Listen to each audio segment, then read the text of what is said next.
Welcome to the Emotional Logic podcast series. Emotional Logic is an award-winning market research agency that uses behavioral science to deliver better consumer insight. This episode looks at System 1 and why it is important to marketing teams. Hi everyone, my name is Elizabeth Oxenham. I work at Emotional Logic and I'm here today with Annette Pesha to discuss System 1 thinking. Hello, thanks very much for joining us. So, what is System 1? The term that was first mentioned by psychologist Daniel Kahneman.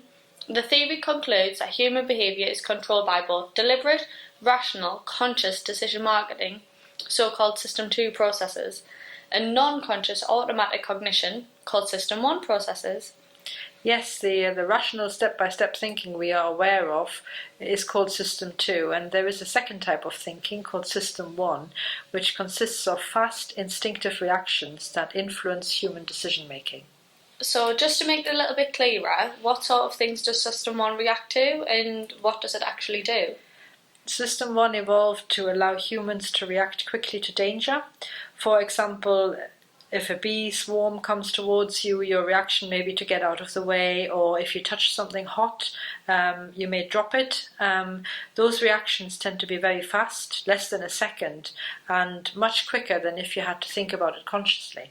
So for me, that would be like what it's like with spiders. I certainly react really quickly when it comes to them. Mm-hmm. But what does all of this actually have to do with marketing or advertising? Unless you're selling exotic animals, I'm not really sure how reacting to dangers would really come into it. Well, reacting to dangers is how System 1 evolved in the first place, but generally our lives are less dangerous than they used to be. Most of us don't have to run away from a tiger or a lion on a daily basis.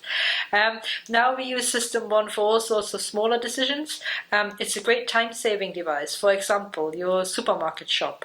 Do you stand in front of the shelf for every item that you buy, look at all the products available, compare the features and the prices, and then decide which one to buy? I definitely don't have time for that. It would take us hours.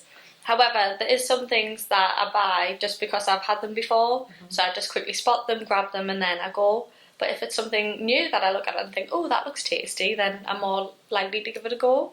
Exactly. So what that means is that your unconscious mind has learned how to read tasty cues from either the packaging or from the look of the product. And if those are hit, then you choose the product. You don't really have to think about it. So System 1 consists of time-saving shortcuts. So I can save my brain power for more important decisions. That's like quite useful to know. I guess with people's lives getting faster and busier all the time, all of them System 1 shortcuts are becoming more important. Yes, they are. Whilst we've all been using shortcuts for buying groceries for many years, more recently we have found more consumers are using shortcuts for high-ticket items such as technology or cars. In the past, consumers used to go around stores or car dealerships and they used to look at the products, they used to ask salespeople advice.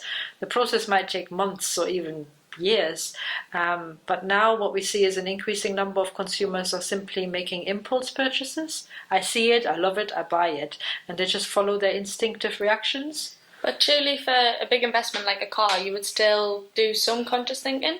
Yes, I suppose you would. I mean, for every decision, really, we do some conscious thinking. Purchase decisions really are a mix of System 1 and System 2. System 1 and System 2 communicate with each other and both have an impact on the final outcome. So you see the chocolate bar and your instinctive reaction is to grab it, but then the conscious mind kicks in and says, ooh, what about your diet? And then it might weigh up how good you've been or what you've eaten today before the decision falls whether the treat lands in the basket or not. So usually it's a process that involves both System 1 and System 2. But what we're seeing now is that more weight is given to System 1, even for the big ticket items, by more and more consumers. So what does all of this mean for marketing teams exactly? How can you learn about it and influence those System 1 reactions? Well, first of all, you need to identify the emotional end benefits consumers are trying to get from purchasing your product. We buy products to either gain a positive emotional state, for example, feeling contentment after eating chocolate, or to avoid a negative emotional state, for example, being embarrassed about your car when you're dropping off your children at school. Usually it's not just one thing, it's a mixture of different emotions that consumers are after. So if you want to fire up System 1 reactions, you first need to know what feelings consumers are seeking from buying your product.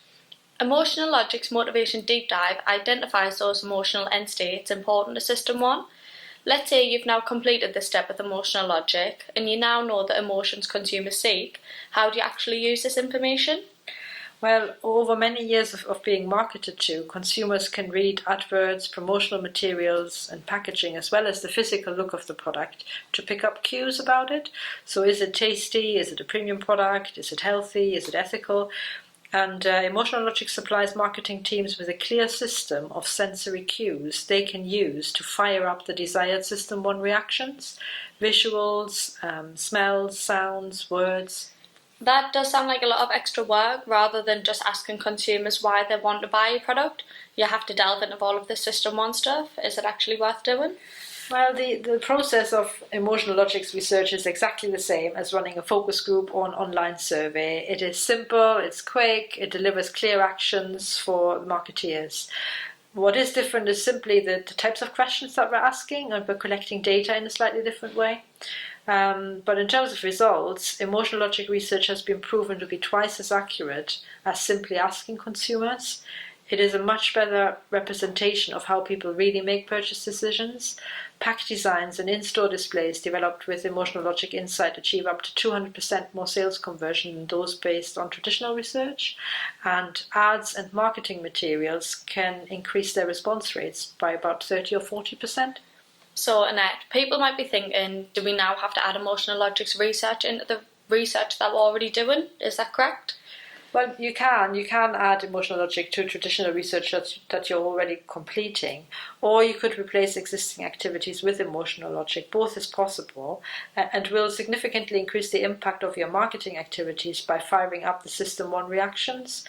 So whether you're looking for a full category study to learn how to drive growth for your brand through System 1, or you just want a quick pack test that ensures you're hitting all the right cues, we're always open to have that conversation with brands.